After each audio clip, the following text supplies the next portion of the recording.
Mayong aga kapag hidait sa tanan kay Kristo. Ako nagapasalamat gid sang ginhimo sang Dios sa akong kabuhi. Nagatuo gid ako nga ang Dios gamanan kag maluluyon nga Dios. Kay nga sang 2023 nagpa-ultrasound ako kay pirmi lang kasakit ang akon nga kilid. Kag nakita dito sa akon nga ultrasound ang akon nga kidney naghabok. Kag may ara ko fatty liver. Ginpamangkot ko ang doktor kung nga naghabok akon nga fatty liver, nga akon nga kidney, wala man sa sabat sa akon siling niya, kay hindi ko man makita kay ginatabunan sang imong atay. Tapos may ara pa ko UTI, nagapangingi ako sang daw gatas na bala. No? Pero ato ang akon nga ultrasound gintago ko. Gintreto anay ang akon nga UTI.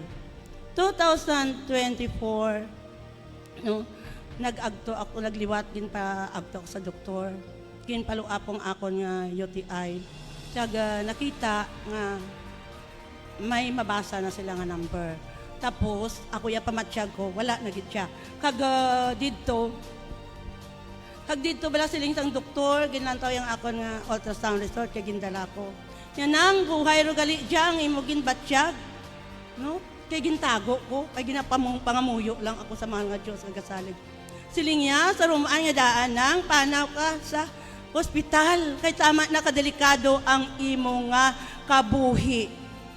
Tapos siling niya sa akon, nang hindi ra madara sa hiling-hiling. Nagduko ako. Nagpamalandong ako. Siling ko sa akong kagulingon, madamo ang Diyos ginhimo sa akong nga kabuhi. Kag amo lang to, pagwa ko sa clinic, siling ko nagtangla ako sa langit. Lord, hindi na ako magpa-ospital. Siling ko allergy na ako sa ospital. Jesus, nagatuo ako kamanan ikaw, pag wala sing butang, nga hindi mo mahimo. Tapos siling ko sa iya, Lord, ikaw na bahala sang akon kabuhi. Isa lang kapulong, kag mag-aayo ako. Pagkaaga, instead nga makadto ako sa ospital, wala ako nagkadto ako sa Banati na mista. Kag dito ang mga parente ko nga wala ko ginabugno tungod kang kalain sang buot, nga ginihimo sang ila ginikanan kay tatay. No, isa ko sila. Nagsulod sa tagay pusoon ko, nagadabdab ako, gini-isa ko sila palapitan. Ginkatuan ko sila sa ilabalay, kag nagpangamusta siling nila. Siling ko, wala ako dala sa inyo. Sige lang ni, basta ari ikaw, nalipay na kami. Kag dito ko gid na batyagan ang akon nga pag-ayo. Wala ako singintek nga bulong, kundi ang pulong sang Diyos. Nga siling niya, nagatuo ka, nagasalig niya, hindi mapaslawan. Ginkaptan ko ina nga pulong sa akon kabuhi. Kag sang May 6 nga iniging kagat ako sang kuti.